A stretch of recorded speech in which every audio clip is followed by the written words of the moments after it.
와, 책이 왔어요. 와, 언박싱. 손 떨린다며. 예. 손이 예쁘시네요. 알아서 편집해 주시겠지. 과도로. 두근두근. 아, 이번에 산 책은 중고 책들도 있어서, 아이고. 네, 한 권씩 꺼내서 짧게 말씀을 드릴게요. 두둔, 두둔, 무슨 책이 왔을까요? 와. 거꾸로 돼 있어. 뒤집어야 되겠다. 두둔. 첫 번째. 제가 엄청 좋아하는 유시민. 어떻게 살 것인가. 제가 38 그때부터도 정말 어떻게 살 것인가가 너무너무 고민이었어요. 제가 원래 아이디가 책 읽는 필라테스 쌤 힐링 뭐 이게 제 아이디였거든요. 근데 여기에서는 이렇게 얘기했어요. 힐링에서 스탠딩으로. 한동안 뭐 힐링 이런 말들이 되게 많이 돌았는데 이분이 얘기하시는 것은 힐링보다 오히려 스탠딩, 그러니까 세상에 맞설 수 있는 내공 이런 거를 되게 많이 강조를 하셨어요. 어떻게 살 것인가 고민이 많죠. 그래서 사실은 우리 멤버들 중에도 이 문제에 대해서 고민하는 사람들이 되게 많아서 다 같이 읽으면 좋겠다고 생각해서 구매하게 되었고요. 사실은 저는 다 읽어봤던 거라서 책을 빌려볼 수 있었으면 좋겠는데 빌려볼 수가 없는 상황이라서 지영쌤부터 빌려드릴게요. 여기에서 제일 좋았던 게 어떻게 살 것인가, 어떻게 죽을 것인가, 놀고 일하고 사랑하고 연대하라. 이게 모토였어요. 놀고, 사람은 잘 놀 줄 알아야 되고요. 일하고 사랑하고 연대, 우리가 지금 연대를 하고 있는 거죠. 집단지성. 네. 그래서 이게 사실은 조금 의미가 깊은 게 유시민 작가가 정치인으로 있다가 이제 다시 이제 일반인 작가로 돌아와서 처음 쓴 책이거든요. 그래서 그런 의미도 있고요. 그리고 이분 사실 대구 사람이에요. 저 대구 출신인데 시민중고등학교 나왔거든요.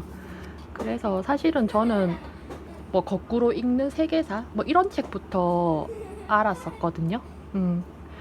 글 엄청 잘 쓰시죠. 감옥에 있을 때 그 뭐 변론 이런 거를 써서 글빨로 인정받으신 분이세요. 사실은 제 약간 롤모델인데 이분처럼 책을 못 쓰니까 제가 아직까지 책을 출판하지 못하고 있는.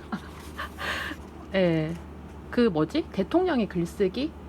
그분도 유시민 작가에 대해서는 그렇게 얘기했어요. 그러니까 이분은 너무 타고나시고 너무 잘 써서 그렇고 자기는 노력형 작가라고. 유시민 작가는 너무 잘 써서 그런 사람 글만 보면 사람들이 절망하는데 나 같은 사람도 있으니까 뭐 이런 얘기를 하셨어요. 근데 본인도 자기가 타고났다는 걸 알고 계시고 그렇게 말을 하시더라고요. 아, 그랬어요?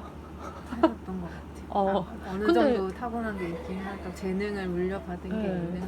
유시민의 글쓰기 특강 이런 것도 있거든요. 근데 어떻게 글을 써야 되는지에 대해서 강의도 되게 많이 하셨고, 근데 글을 잘 쓰려면 기본적으로 관찰을 하고, 이분도 되게 연습벌레시거든요. 그러니까 사실은 제일 중요한 건 닥치고 쓰는 거예요. 쓰다 보면 더 좋아지기도 하는데. 본인은 문학적 재능은 없어서 이런 비문학 글쓰기는 잘하는데 관찰을 되게 많이 하신다고 그런 얘기를 하셨어요. 그 책쓰기 특강, 글쓰기 특강에. 그래서 이 책을 되게 권하고 싶었고요. 이 책이 사실은 잠시만요. 보세요. 오, 기뻐요. 응? 어떻게 살 것인가? 크라잉넛. 네, 어떻게 살 것인가에 대한 책들이 몇 권 있어요. 그리고 유시민 작가가 이렇게 할 때 그 얘기를 했어요. 나는 먹물형 인간이라서 이런 책을 쓸 때도 기존에 나왔던 책들을 다 본다고. 먹물형 인간의 폐단이라고 얘기를 하는데, 진짜 저도 약간 그 공감하는 게, 뭔가 문제가 생기면 거기에 관련된 책이나 논문 같은 거부터 보거든요. 예. 그래서 뭐 삶에 고민이 있을 때 그 키워드에 연관된 책들을 다 보죠. 예를 들어 제가 이제 아기를 낳고 이제 일을 해야 되는 상황일 때 워킹맘 뭐 어쩌고 저쩌고가 된 책들은 한 10대까지가 있었는데 그건 다 봤었거든요. 다 봤는데도 방법이 없더라고요. 그러니까 이분도 어떻게 살 것인가에 대해서 고민이 있어서 어떻게 살 것인가를 생각을 하면 어떻게 죽을 것인가에 대해서도 생각을 해야 되고, 그래서 참고 문헌 보시면 있고 참고 문헌을 보시면 아프니까 청춘이다도 있고 정의란 무엇인가도 있네요. 죽음이란 무엇인가 이 책 저희 도서관에 있습니다. 그리고 인간답게 죽는다는 것, 그러니까 죽는다는 거 뭐 이런 거 다 들어가 있죠. 그리고 아프니까 지능의 사생활도 있군요. 우리는 언젠가 죽는다. 어떻게 살 것인가? 어떻게 살 것인가가 생각보다 많죠. 죽음을 어떻게 살 것인가? 늙는다는 것, 죽는다는 것. 크라잉 너치음 어떻게 살 것인가? 이것도 참고를 하셨대요. 예, 그래서 이게 약간 짝책 같은 도서관에 있어서 같이 권하고 싶었어요. 그러니까 유시민 작가님 같은 이런 대가들도 이거는 거의 모르셨죠. 근데 크라잉 넛이 먼저 썼습니다. 어떻게 살 것인가. 그래서 같이 보시면 좋을 것 같습니다. 그리고 이거는 아는 지인 선생님께서 추천해 주셨는데 길 찾기 안내서가 아니고 길 읽기 안내서예요. 그래서 더 멀리 나아가려는 당신을 위한 지도들. 네, 이거는 내용을 잘 몰라서 이제 같이 읽고 의논을 해봤으면 좋겠습니다. 근데 사실은 요즘에 코로나하고 이래서 어떻게 살 것인가에 대한 고민들이 되게 많은데 계속 느껴지는 것은 철학에 대한 정말 이렇게 삶에 대한 철학? 가치관이 안 서 있으면 계속 흔들릴 수밖에 없는 것 같거든요. 그런 거에 대한 인사이트를 줄 수 있는 책인 것 같아서 네, 그러니까 추천서를 샀고요. 이거는 이전에 뭐였지?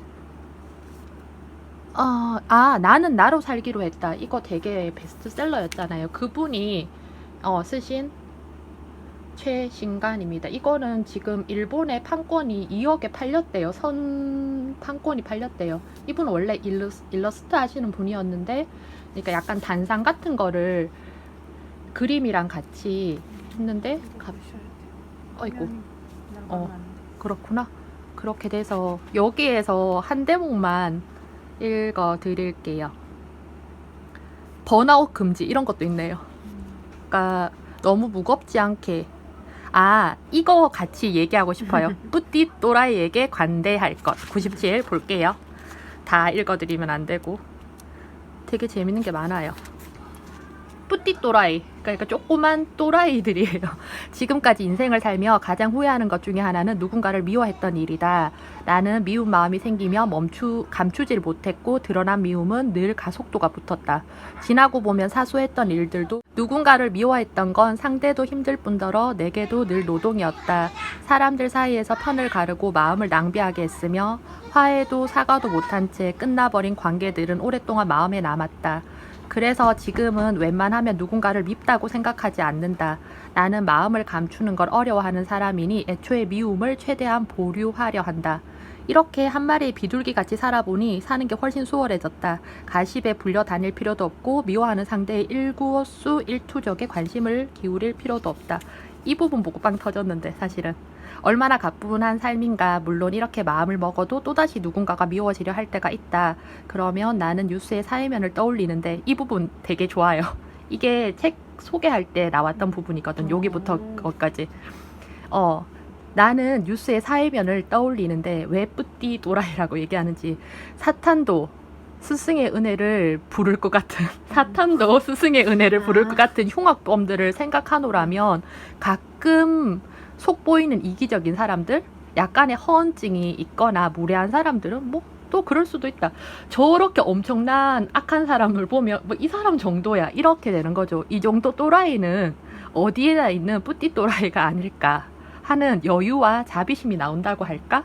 세상은 넓고 또라이는 많다. 이거 진짜 맞는 것 같아요. 세상에 또라이 보존의 법칙이라고 이렇게 얘기하던데 세상은 넓고 또라이는 많다. 맞아요. 어딜 가나 어느 조직체에 가나 살며 마주치는 모든 또라이를 미워할 수는 없다. 명언 아닙니까? 그러니 미움으로 마음을 낭비하지 말자. 일상의 뿌띠 또라이들에겐 자비를 be mercy. 당신에겐 평화를.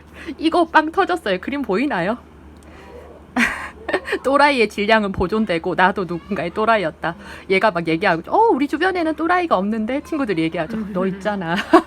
나도 누군가에게는 또라이일 수 있어요. 사람들의 가치관이 다르니까 내가 옳다고 했던 행동도 다른 사람한테는 누군가한테는 상처가 될 수도 있는 거니까 내가 받는 상처나 내가 느끼는 감정에만 너무 몰입할 필요는 없는 것 같아요. 그러니까 이 책의 주제가 이런 거는 아니고요. 그러니까 이거 중에 하나예요. 그러니까 이런 식으로 어떻게 사람들하고 관계를 맺을 수 있는가. 애쓰지 않고 편안하게.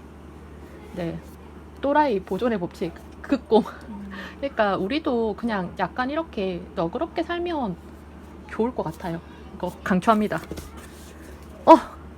최신간이에요. 김미경의 리부트. 참 광고 많이 네.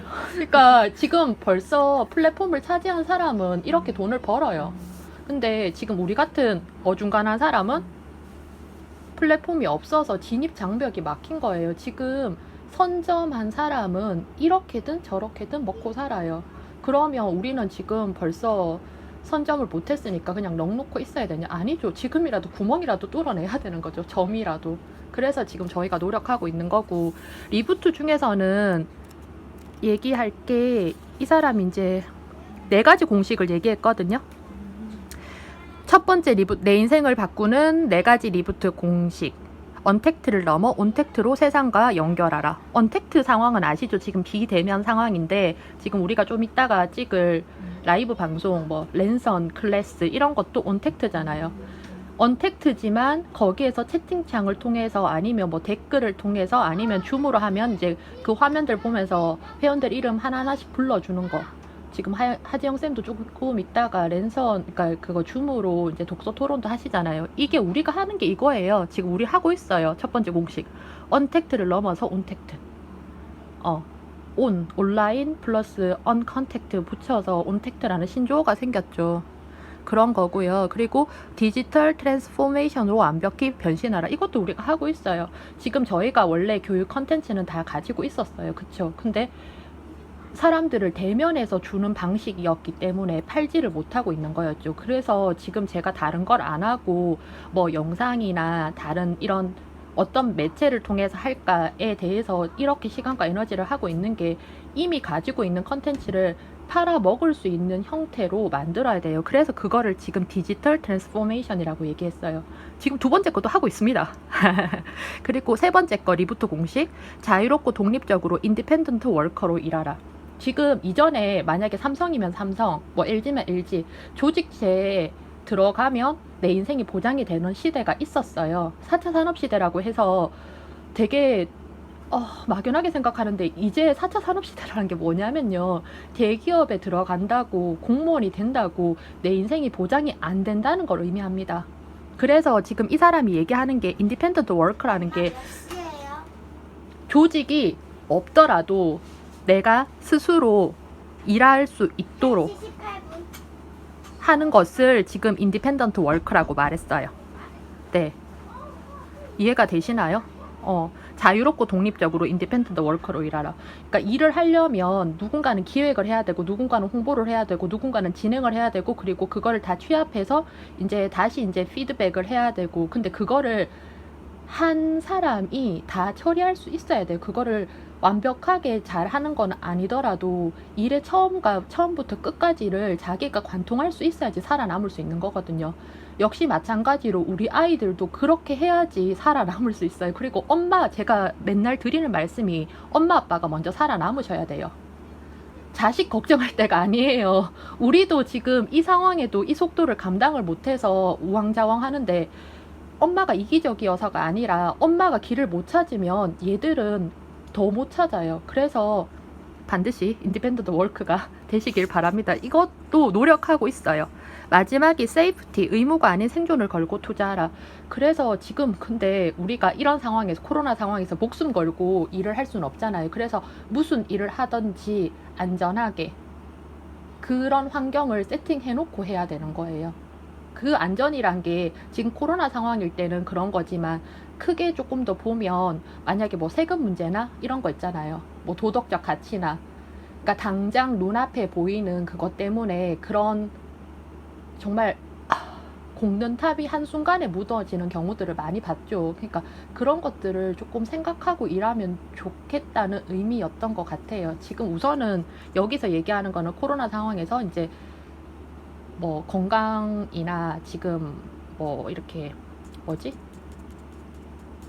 그걸 뭐라고 하죠? 의료적인 그런 체계 같은 거를 갖춰놓고 하라는 게 그런 거였어요. 아무튼 리부트 4가지 그거부터 했고요. 아, 이것도 헌책으로 샀어요. 이거는 사실은 몇 년 전에 제가 들었는데 아휴 이거를 살까 말까 고민을 했었는데 이거는 약간 그러니까 이야기가 있어요. 나는 알바로 세상을 배웠다. 이 사람이 황혜수라는 사람이요. 그 유튜버예요. 직업의 모든 것. 줄여서 직모라고 하죠. 얼마 전에는 아버지 벤츠 뽑아 드렸대요. 이 사람 고등학교 출신이었던 걸로 알고 있어요. 그리고 윤범기 기자도 여기 이 채널에 나왔던 걸로 기억해요. 대구 사람이었던 것 같고 대학을 가긴 갔네요. 부모의 기대에 못 미쳐 취업을 목표로 무작정 입학했던 대학교는 내가 원하는 삶이 아니라는 걸 깨닫고 4개월 만에 문을 나왔다. 그리고 나선 고깃집 알바를 시작으로 27가지 알바를 하면서 살아가는데 그래서 학교에서 가르쳐주지 않는 지식을 배울 수 있었고 다양한 사람을 상대했다. 17살부터 10년 동안 직접 만난 사람만 5,000명이 훌쩍 넘는다. 그래서 이 사람이 인터뷰한 게 뭐 정말 유흥업소 다니는 사람도 있었고 변호사도 있고 검사도 있고 되게 스펙트럼이 되게 넓어요. 그래서 직업의 모든 거 그리고 라이브 방송도 자주 하는 걸로 알아요. 국자 들고 해요. 거품기에 마이크 꽂아서 하거든요. 나중에 시간 나시면 한번 보시면 될 것 같아요. 그리고 이게 되게 약간 비하인드 스토리가 있는데 알바로 세상을 배웠다잖아요. 이 책을 쓰고 나서 추천사를 세상에 되게 배포가 넘치는 게 추천사로 알바 천국 아시죠? 알바 천국 그 대표한테 이 책을 보냈대요. 그러고 내가 알바로 세상을 배웠으니까 이거를 이제 추천해달라 이런 식으로 해서 정말 추천서를 써주시고 그리고 그 회사 전 직원한테 이 책을 다 이렇게 사서 이렇게 배포를 했대요. 그래서 서울시장도 얘기를 했다고 들었는데 잠시만요. 공무원이 최고다. 황혜수. 서울시장께도 이거를 추천해달라고 보냈던 걸로 기억을 해요. 그래서 사실은 뭐 사회공헌 유튜버 이런 걸로 상도 받으셨던 분이고, 그러니까 어떻게 보면 되게 무대뽀인 거고요. 그러니까 이 사람이 아무 유명한 사람도 아닌데, 그러니까 정말 배포가 대단한 거죠. 안 되면 말지.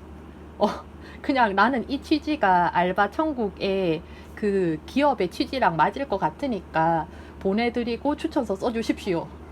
이렇게 하니까 정말 이거를 전 직원한테 사서 유포를 했대요. 그러니까 우리도 약간 이런 배포도 필요한 것 같아요. 근데 이 사람이 뭐 서울대 나오고 이런 것도 아니고 사투리 되게 저보다 더 심하게 쓰거든요. 사투리도 되게 심하게 쓰고 고등학교 졸업인 거잖아요. 결국은 고졸인 거잖아요. 그런데 직업의 모든 것 지금 구독자 수가 몇만 명으로 알고 있거든요. 되게 탑1에 드는 유튜버예요. 그러니까 한번 보시면 좋을 것 같습니다. 마지막 책이군요.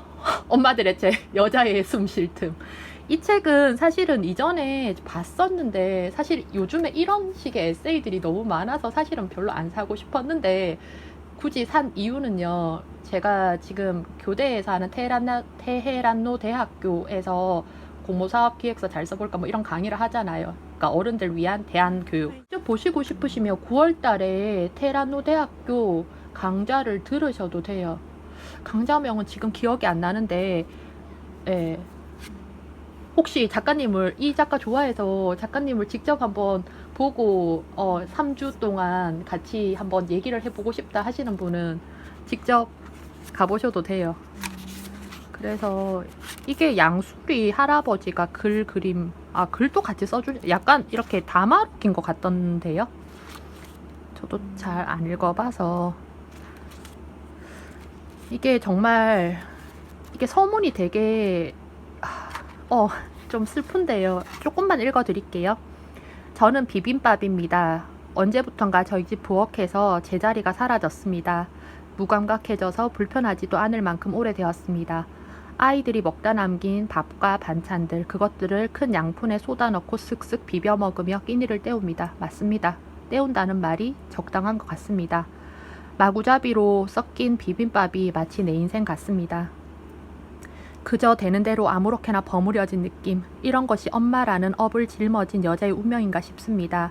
단 한순간만이라도 남편을 위한 나, 자식을 위한 나에서 벗어나고 싶었습니다. 어느 날 문득 나는 무엇을 위해 사는가 라는 질문에 길을 잃었습니다.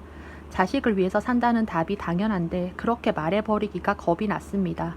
살아갈 날이 이토록 긴데 내 삶에서 자식과 남편을 빼고 나면 아무것도 남는 게 없는 제 자신이 두려웠습니다.